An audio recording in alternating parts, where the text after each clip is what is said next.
નર્મદાથી સમાચાર કે જ્યાં એસઓયુ સામે આવેલ ગેરકાયદે દુકાનો પર બુલડોઝર કાર્યવાહી કરાઈ છે। નર્મદા નિગમની જગ્યામાં વર્ષોથી ધમધમતી હતી દુકાનો। 34 જેટલી નાની મોટી ગેરકાયદે દુકાનોને હટાવવાની કામગીરી હાથ ધરાઈ। એકતાનગર વાઘડિયા ચેકપોસ્ટ પર ચુસ્ત પોલીસ બંદોબસ્ત ગોઠવી દેવાયો છે અને આ ચુસ્ત પોલીસ બંદોબસ્ત વચ્ચે દબાણો દૂર કરવાની કાર્યવાહી હાથ ધરાઈ છે। વડોદરા રેન્જના આઈજી પણ ઘટના સ્થળે પહોંચ્યા હતા। વિશ્વની સૌથી ઊંચી પ્રતિમા સ્ટેચ્યુ ઓફ યુનિટીની સામે વર્ષોથી ધમધમી રહેલી ગેરકાયદે દુકાનોને તોડી પાડવાની કામગીરી હાથ ધરાઈ છે।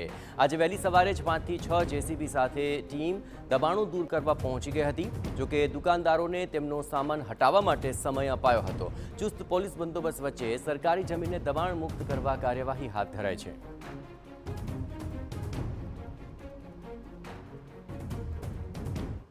ની સામે નર્મદા નિગમની જગ્યામાં જે દુકાનો બનાવવામાં આવી હતી 34 દુકાનો અત્યારે ડિમોલિશનની કામગીરી ચાલી રહી છે। આપ જોઈ રહ્યા છો કે આમ તો વાઘોડિયા ચેકપોસ્ટ છે। વાઘોડિયા ચેકપોસ્ટથી જે લોકો છે એમને અહીંયાથી ચકાસીને જવા દેવામાં આવે છે। જે નોકરી કરતા હોય છે તેમના આઈ કાર્ડ ચકાસવામાં આવે છે। જે પ્રવાસીઓ છે તેમના પણ જે પરમિશન આપવામાં આવી હોય છે તે પરમિશન ચકાસવામાં આવે છે અને જે પ્રવાસીઓ જે હોય છે પ્રવાસીઓને તો જવા દેવામાં આવી રહ્યા છે। ત્યારે જે પ્રવાસીઓ જે બસ દ્વારા જતા હોય છે તેમને પણ બસમાં ચડી અને જે પોલીસ સ્ટાફ છે તે અહીંયા ચકાસણી કરી અને ત્યારબાદ જ અહીંથી બસને જવા દેવામાં આવે છે। અહીંયાથી ગામજનો છે તે અત્યારે અહીંયા એ લોકોને પણ રોકી દેવામાં આવે છે। જે નજીકના ગામના લોકો છે જે નવા ગામના લોકો છે તે લોકોને પણ અહીંયાથી નથી જવા દેવામાં આવતા। સાથે સાથે મીડિયા કર્મીને પણ અહીંયા રોકી દેવામાં આવે છે। વાઘડિયા ચેકપોસ્ટ ખાતે જ આજે મીડિયા કર્મીને પણ રોકી દેવામાં આવે છે અને અંદર જે દુકાનો છે તેનું ડિમોલેશનની કામગીરી અત્યારે ચાલી રહી છે। વડોદરા રેન્જના આઈજી પણ ઘટના સ્થળે પહોંચ્યા છે અને જે દુકાનદારો છે તે લોકોને સીમિત સમય આપવામાં આવે છે કે જે પોતાનો જે સામાન છે દુકાનમાં એ